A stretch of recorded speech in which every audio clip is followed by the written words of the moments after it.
निश्चितच राज ठाकरे आणि उद्धव ठाकरे एकत्र येण्याच्या चर्चेमुळे महाराष्ट्राचं राजकारण ढवळून निघालंय. पण ठाकरे बंधू एकत्र येण्याची चर्चा पहिल्यांदाच होत नाहीये.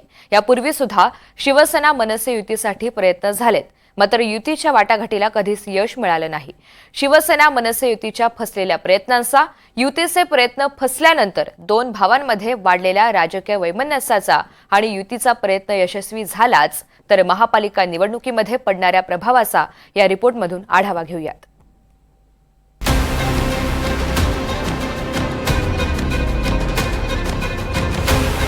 राज आणि उद्धव दोघे भाऊ एकत्र येण्याच्या फक्त चर्चेमुळे राजकारणात खळबळ उडाली. पण ठाकरे बंधू एकत्र येतील अशी चर्चा होण्याची ही काही पहिलीच वेळ नाहीये.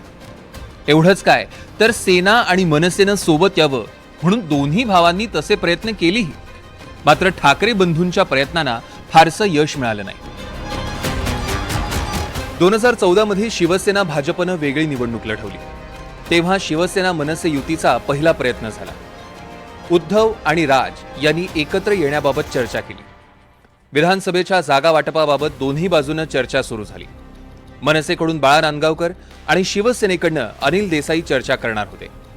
पण निवडणुकीचे अर्ज दाखल करण्याचा शेवटचा दिवस उजाडला तरीही युतीबाबत अंतिम निर्णय झाला नाही. 2017 मध्ये ठाकरे बंधूंना एकत्र आणण्याचा दुसरा प्रयत्न झाला. उद्धव ठाकरेंचे मेहुणे श्रीधर पाटणकर यांनी पुढाकार घेऊन मनसे सेना युतीचा प्रस्ताव ठेवला. महापालिका निवडणुकीच्या जागा वाटपासाठी बाळा नांदगावकर मातोश्रीवर गेले. पण यावेळी अनिल परब आणि बाळा नांदगावकर यांच्यासोबत चर्चा झाली.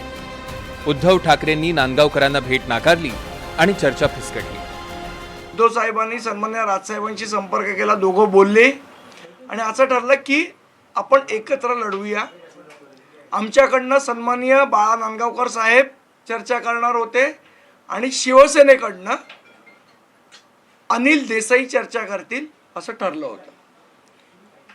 आणि त्याच्यासाठी सन्मान्य राजसाहेबांनी एबी फॉर्म थांबवून ठेवले होते.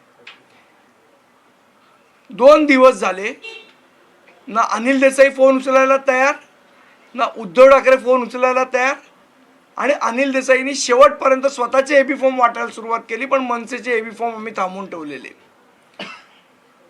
हे सगळं सांगायचा उद्देश असा की ज्या पद्धतीचा धोका शिवसेनेने 2014 आणि 2017ला आम्हाला दिला. राज ठाकरे शिवसेनेतनं बाहेर पडल्यानंतर बरंच काही घडलं. दोघांनी एकमेकांविरोधात अगदी टोकाची टीका केली. कुटुंबावरून आरोप प्रत्यारोप होत राहिले. पण अशा स्थितीतही दोन्ही भावांनी नात्यातला ओलावा जपला होता. उद्धव ठाकरेंनी मुख्यमंत्री पदाची शपथ घेतली तेव्हा राज ठाकरे उपस्थित राहिले. अमित ठाकरेंच्या लग्नाला उद्धव ठाकरेंनी सहकुटुंब हजेरी लावली. उद्धव ठाकरेंच्या अँजिओप्लास्टीनंतर राज ठाकरे स्वतः गाडीतनं त्यांना घरी सोडून आले. राज ठाकरेंची मुलगी उर्वशीच्या अपघातानंतर दोन भाऊ एकत्र दिसले. राजकीय स्तरावर ठाकरे बंधूंची तोंड नेहमीच विरुद्ध दिशेने राहिली. तरीही आदित्य ठाकरेंच्या पहिल्या निवडणुकीत मनसेनं उमेदवार दिला नाही. पण जेव्हा अमितची वेळ आली तेव्हा हेच सौजन्य पाळण्यात उद्धव ठाकरे अपयशी ठरले. अमित ठाकरेंच्या पहिल्याच निवडणुकीत ठाकरेंनी उमेदवार दिला आणि महेश सावंतांकडून अमित सामना करावा लागला. अमित ठाकरेंना झालेला विरोध पत्करूनही राज ठाकरेंनी दोस्तीचा हात पुढे केला. त्यामुळे राज ठाकरेंच्या प्रस्तावावर किमान चर्चेची तयारी शिवसेनेनं दाखवली.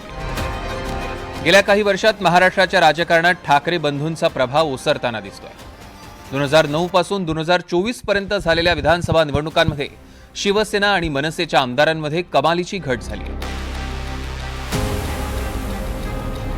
2009 मध्ये शिवसेनेचे 44 आमदार होते आणि मनसेनं पहिल्याच निवडणुकीत 13 आमदार निवडून आणले. 2014 मध्ये मोदी लाटेत शिवसेनेचे 63 आमदार जिंकले तर मनसे थेट एका आमदारावर आली. 2019 मध्ये शिवसेनेचे 56 आमदार विजयी झाले आणि मनसे पुन्हा एकदा एकाच आमदारावर होती.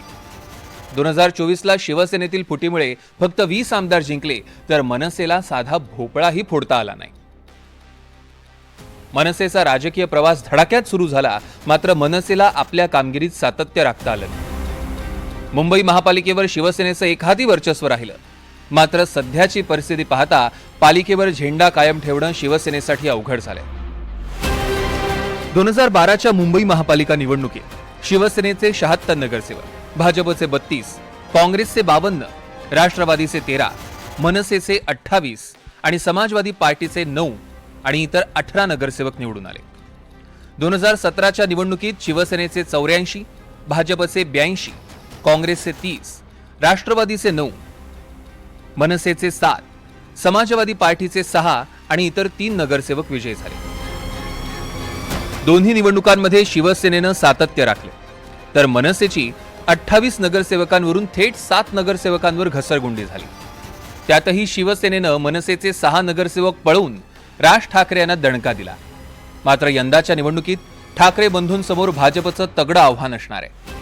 भाजपनं 32 नगरसेवकांचा आकडा थेट 82 वर पोहोचवला आणि हीच ठाकरे ब्रँडसाठी चिंतेची बाब ठरू शकते. त्यामुळे ठाकरे ब्रँड वाचवण्यासाठी यावेळी तरी सेना मनसे युती होणार का, हे पाहणं महत्त्वाचं ठरेल. Bureau report, NDTV Marathi, Mumbai.